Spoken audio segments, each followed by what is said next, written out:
Hello साथीहरू, आज चाहिँ म यो ब्रेडबाट रसबरी बनाउन लागेको छु। अहिले चाहिँ राति थियो कि यो भिडियो बनाउँदाखेरि रातिको 8 बजेतिर हो कि के जाँगर चलेको हो खै, म त मिसै पाउँदैन। टिकटकतिर देखेको थिएँ कि ब्रेडबाट रसबरी बनाएको, अनि कस्तो बनाउनु मन लाग्थ्यो, तर फेरि टाइम मिल्दैन होला जस्तो लागेर छोडिदिएको थिएँ।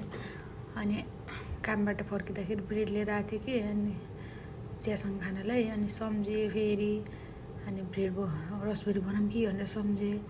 अनि एक्कासी के जाँगर चल्यो, के गरौँ भन्ने भएको हुन्छ। अनि 8 बजीतिर, रातिको 8 बजीतिर म त बनाइदिएँ। अनि यो ब्रेड फेरि त्यो चियासँग खानेवाला रहेछ, धुलो धुलो नपरेर बल्ल बल्ल दुधले भिजाउँदै बनाएँ।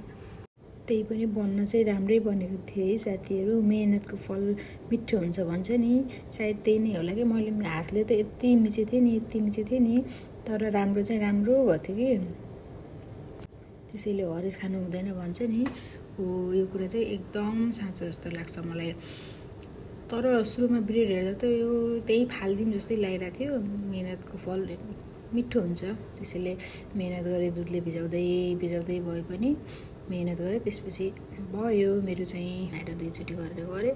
खै के जाँगर चल्छ आजभोलि। मलाई के गरौँ भन्ने हुन्छ। कहिले घर सफा गर्छु, कहिले खाना बनाउन मन लाग्छ, त्यस्तै हो साथीहरू। अनि कति भिडियोहरू, कति त मैले पकाएकोहरू कि जे गरेको नि भिडियो बनाउँदैन कि। अनि फेरि सुरुदेखि नै बनाउँदैन कि। सुरुमा त मलाई याद नै आएको हुन्न कि भिडियो बनाउँछु भनेर। अनि पछि आधा गरिसकेपछि बल्ल भिडियो बनाउनु पऱ्यो भन्ने हुन्छ। अनि त्यसपछि राम्रो आएको हुन्न कि साथीहरू। अनि नराम्रो आएपछि फेरि मलाई हाल्न मन लाग्दैन कि। अनि त्यही भएर भिडियो चाहिँ त्यस्तो हालेको हुन्न। बनाउनु चाहिँ मैले बनाएर खाइरहेको हुन्छु।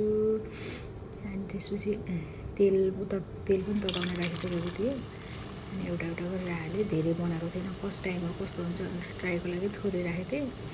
अनि कलर हल्का रातो भएपछि मैले यसलाई फर्काइदिएर बिस्तारै पकाएँ। अलिक सानो आगो गरेर मिडियम हिटमा पकाउनु पर्दो रहेछ। त्यही पनि ठिकै थियो, राम्रो भएको थियो। खाँदा पनि मिठो थियो, टेस्टी थियो।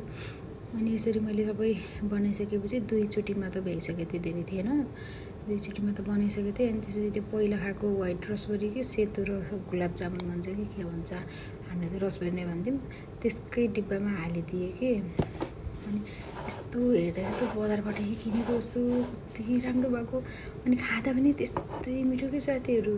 हजुरहरूले पनि ट्राई गरेर खानु, मिठो हुँदो रहेछ। सजिलो तरिकाले, केही पनि गर्नु नपर्ने, एकछिनमै हुने रहेछ।